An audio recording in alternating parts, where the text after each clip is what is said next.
So, what are the things that you would do yourself if you want to self-publish the right way?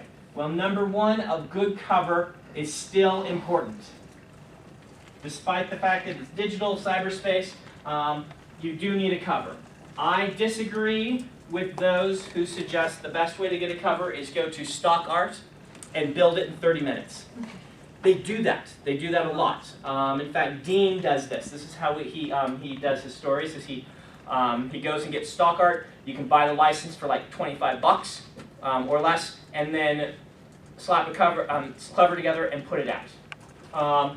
I think that if you want to do this the right way, you will get a good cover, and you will have someone, either you pay them or someone you know, to do good cover design. The cover design is all the borders and the way the lettering is done and things like this on the cover. You can tell a self-published book so easily. And if your book does not look like one of them, then you are already leaps and bounds ahead of them when people come to your page. So, a good cover, which is more than just the art. A good cover costs money. I do not advocate trying to find a way to get a cover really cheaply in kind of an unfair way. Now, there are ways to get covers cheaply in a fair way. One of these would be to go to DeviantArt, look for covers that would match yours, contact the author or the artist and say, hey, I want a non-exclusive license to put on the cover of my ebook fantasy. What would you charge for that? You might be able to get it for, I would say a fair price for a cover. You're still looking at several $100s.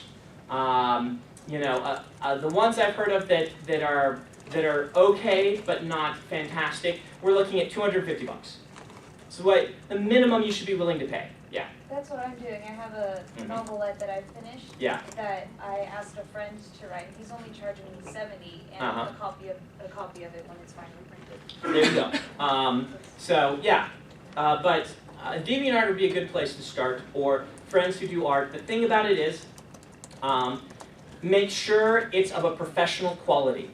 Okay, it's worth the extra money to get a professional quality cover. Don't fall into the trap of just putting anything on your cover. All right, and you can do a cool professional-looking cover that is more design work that's going to be cheaper. Does someone have like an iPad or something? Look up the cover of Infinity Blade, the book I did. You can do something like this, or the Wheel of Time covers in the UK. You can do something that's more symbolic if you've got a good designer to make the cover look really professional that doesn't require paying $5,000 to a cover artist. I know kind of, if you're hiring a graphic designer, it'll be like $50 or $60 an hour for freelance work. Right, and they should be able to do something like this in 5 or 6 hours, I would guess. Someone got that for me. Okay, yeah, stand up and hold that around. So this sort of thing, a good designer could put together fairly inexpensively, not having to have a high-paid illustrator. It's a sword sitting on some rock, but that is much harder to do than you're thinking it is. You need a professional designer. You may be one, but you need a professional designer to do this. Make something that looks really quality, and your sales will follow. Number 2, pay for editing. Pay for at least copy editing, okay? Proofreading. This, again, is going to cost you a couple $100. Don't just have your friends do it, though having your friends read it is good. You want a professional copy editor to look at the book and get all the typos and things out of it. Number 3, this one you might be able to do yourself. You used to not, in fact you should be able to do this yourself pretty easily. You used to not be able to, but all the e-readers, reflow, is that what they call it? The pages have, the text has to be able to change sizes, and it has to be able to am I right on that? Reflow? The pages are not constant. Yeah, the pages aren't constant. If you change the text size to 12, the page numbers are going to change around. Everything's going to change around. And so you don't have to worry about a lot of things that typesetters used to worry about, which is making the lines not spacey, which means that there's not like weird spaces on the page, and there's not orphans, which are like words that are like one word from a paragraph on a page. I can't remember if that's an orphan or a widow, but widows and orphans, things like that. You don't have to worry about any of that anymore because the e-readers all reflow the text. So you just have to get some basic layout stuff. And 4, you have to be able to upload it, which most of the websites are making pretty easy to do.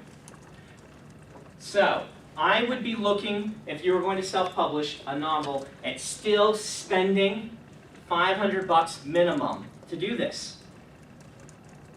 That puts you in the hole. And that goes against what some of the people are saying to do with this, but is what I would say.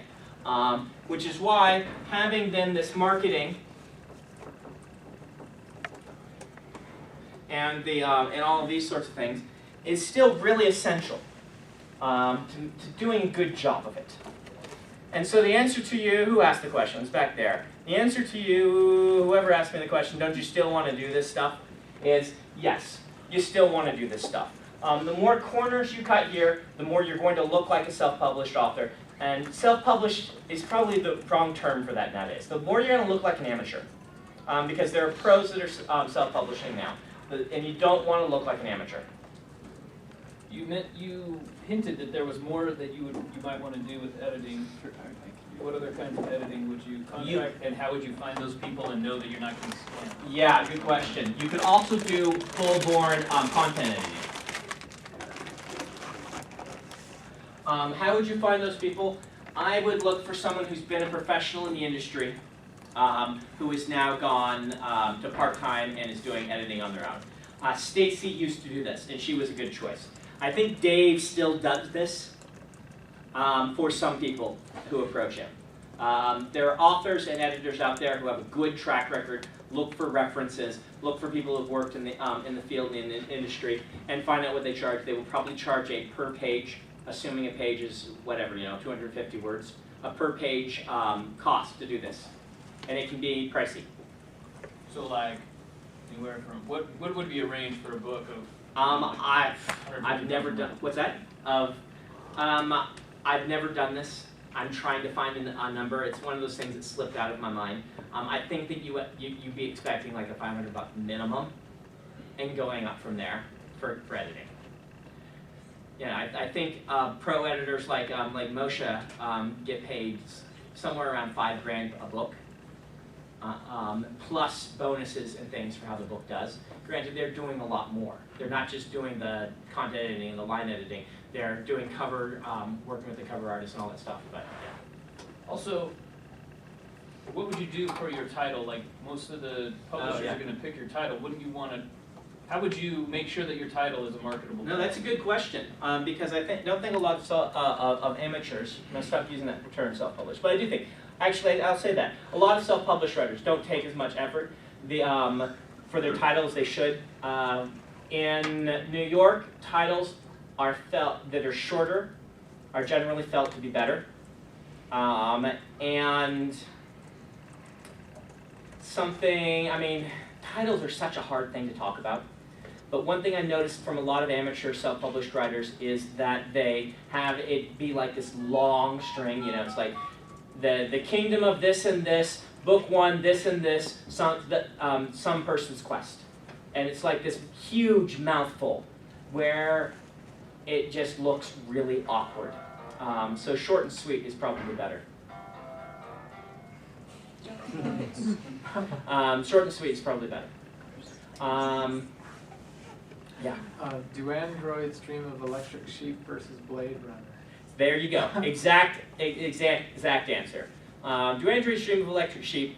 Actually say, quirky, long titles like that were very much the rage for short fiction and science fiction and fantasy during the 70s and 80s.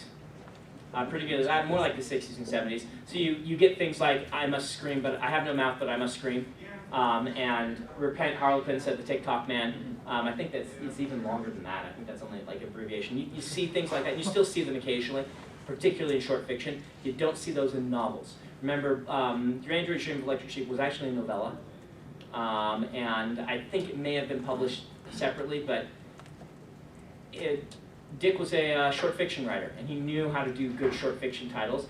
And the thing about those titles is those are titles that when you're scanning through the front of a magazine that you've already bought, looking for which one to read and looks interesting, when you run across Do Androids Dream of Electric Sheep, where everything else would have like a simple Blade Runner style title, that one was like, whoa, that's weird, I'm going to read that. Does that make sense? Which is very different, actually, than the book marketing business. You would say, yes, that could do the same thing. If you have the right title, it can. What are some that have done that? You see books that do that.